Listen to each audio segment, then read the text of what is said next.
First off, if you don't know what the Stop Killing Games initiative is, then I'll have it explained by the person who started it. As a refresher, Stop Killing Games is a consumer movement to stop publishers from effectively destroying video games they have already sold to customers. Fucking super simple. Simple as that. It is very, very bare bones, very simple, straight to the point. This video came out right as we were building momentum.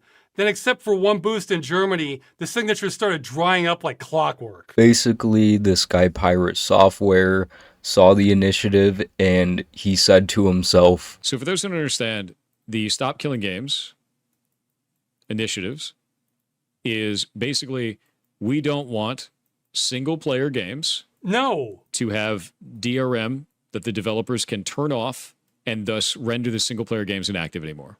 Pirate Software made a little oopsie here, okay? We're not talking about single-player games. This is what they want to change. They need to be specific that they're talking about single-player games I feel like it was specific enough. that do not need a server to support them. No. And as much as they want it to be about specifically games where it is a single-player game that has always online functionality, it would impact every live service game that exists. Instead of just targeting single-player, always online games. No, that's not what it is.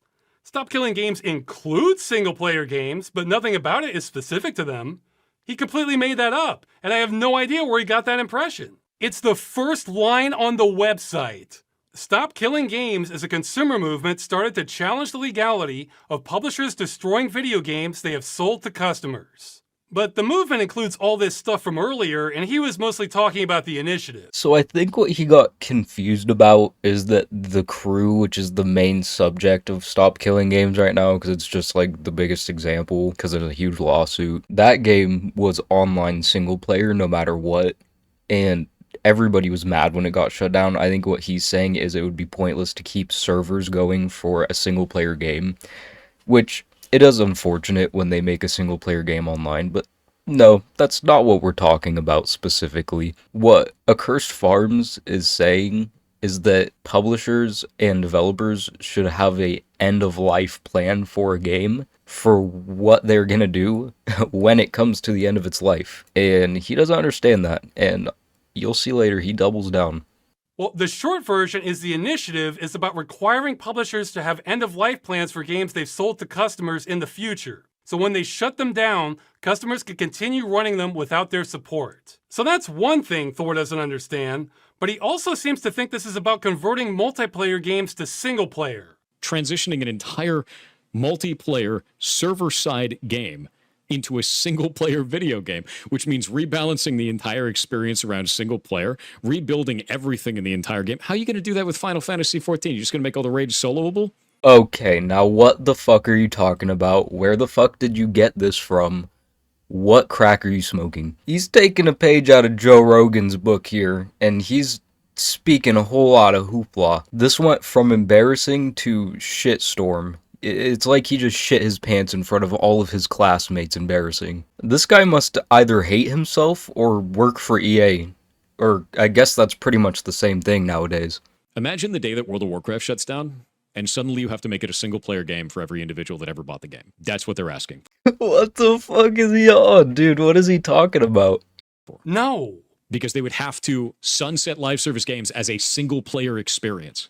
The idea that suddenly you need to make every single live service game playable single player offline? No, dude. Correct. No. The way this guy has doubled down over the past 2 weeks is fucking embarrassing. Like, he must know the future and think this is the best possible choice. It's like he stole Doctor Strange's time stone and now he's just stuck in that time loop. He saw the best possible futures and the only one outcome was this. Nowhere in there does it say that it's directly targeting always online single player games. Oh, he's so close. He's so close to getting it. It is vague, and because of that, it will impact. He never has that light bulb moment.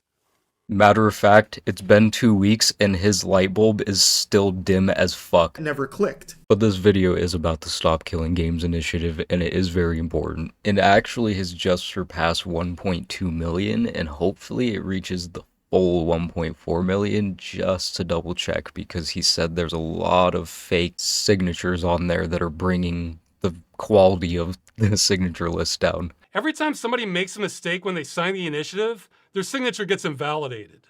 So that means we need more signatures to make up for everybody's mistakes.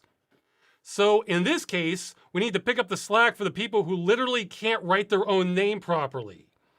That could be a lot. Other than that, it seems like all's doing well. He thought it was the end for Stop Killing Games, but now it's bigger than ever. And now there's a bunch of YouTubers talking about it, and it's just completely blowing up. I saw in this YouTube comment that it's on national news in Finland, which is sick. So yeah, if you like actually owning your games and you don't want your game to get shut down a few weeks after you buy it like Concord did. Actually, Concord didn't even last a week, but yeah.